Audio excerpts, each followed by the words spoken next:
مطعم بيفتح it's amazing الاكل بتاعه احلى حاجه في الدنيا وحبيناه couple of months in quality down the drain ده pattern اعتقد almost كل المطاعم او كل الاماكن اللي بنشوفها بتبقى كده ليه ده بيحصل؟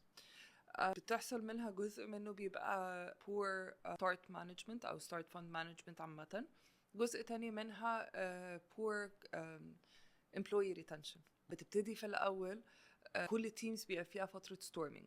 any team في أي حتة في أي مكان one of the main stages of team forming is storming.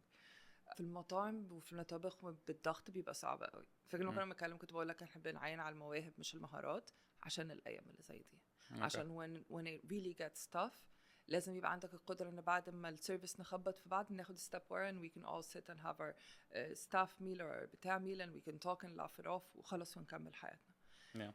Restaurants really struggle في storming phase دي where you lose a lot of your الناس الأولانية. بيحصل جزء منها تاني ثقافة مطاعم ومطابخ in terms of the الناس بتتعامل مع بعض ازاي في هناك. فبتلاقي ان بيحصل لك تيرن اوفر كبير. مع التيرن اوفر ده وبور اللي قلت لك ايه في الاول ستارت مانجمنت اللي هي فيها الريسبيز بتاعتك متظبطه البيك اب تشارتس ار اوريدي سيت ان بليس المانيوال اللي بيخلي ان كل واحد ليه مساعد فلو حد مشي المساعد بتاعه يقدر يغطي لحد ما تجيب مين تاني. These are all structures and things that cannot be done haphazard. Once they are haphazard مكانك struggles. material بتتغير. انت جبت جبنه بس ممكن تكون جبت جبنه من هنا على هنا على هنا it's not the same very different taste recipe تتغير.